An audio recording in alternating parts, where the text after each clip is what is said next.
Dès que le casque il est mis sur les oreilles, c'est bon, c'est parti, on oublie.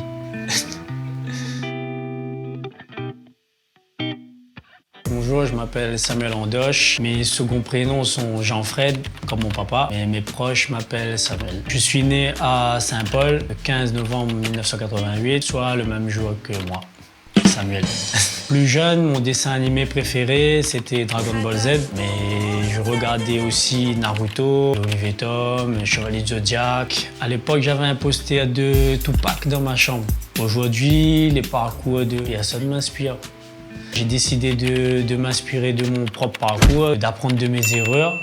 Les parcours des autres, je respecte, mais je préfère m'inspirer de mon parcours. À l'école, j'aimais bien l'ambiance, les camarades, les bons délires, c'était les meilleures années. J'ai commencé à faire du sport à l'âge de 6-7 ans parce que déjà, mes parents ils m'ont mis dans le sport très tôt. J'ai pratiqué plusieurs disciplines comme boxe française, football, K1, le kickboxing aussi. Au final, c'est la boxe thaï qui m'a le plus attiré. J'ai été tombé amoureux de la boxe thaï à l'âge de mes 17 ans. Ce que j'aime le plus dans ma discipline, c'est sa culture dans l'univers de la Thaïlande. Ce que j'aime un peu moins dedans, c'est les régimes. Ce qui me motive à aller encore plus loin, c'est mon petit garçon, Yuri.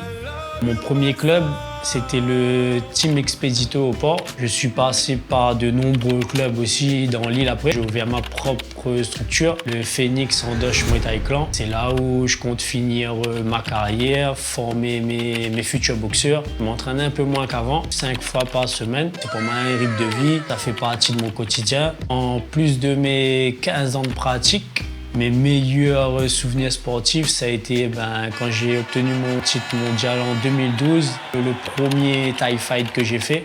C'était le premier rayonné, le seul rayonné à boxer avec les cordes face à la légende thaïlandaise Sud Sakon. Mes prochains objectifs pour l'avenir, de pouvoir faire évoluer mon camp ici, de transmettre tout ce que j'ai appris. À La Réunion, je trouve que le niveau sportif en général, il est super élevé. On a un super vivier de champions ici, peu importe la discipline. Moi, si j'avais un conseil vraiment à donner aux plus jeunes, c'est vraiment de ne pas lâcher et mettez-vous des barres très hautes. La dernière série que j'ai kiffé, comme tout le monde, la Casa de Papel. Ma musique du moment, localement, ça reste Bref Malbar. J'ai des talents cachés. Pas de talents cachés, tout est vrai ici. Sur Internet, en ce moment, je regarde rien en boucle. Je peux passer des heures, par contre, à jouer à Call of.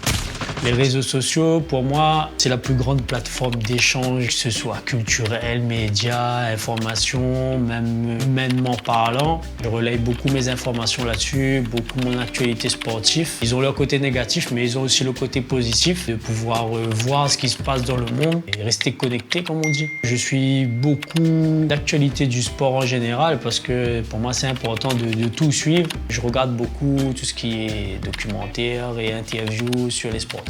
Le sportif réunionnais n'a pas assez de médiatisation.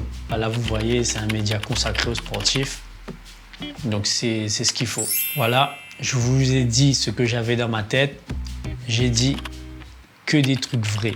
Et le dernier mot, force à Zot et big up La Réunion.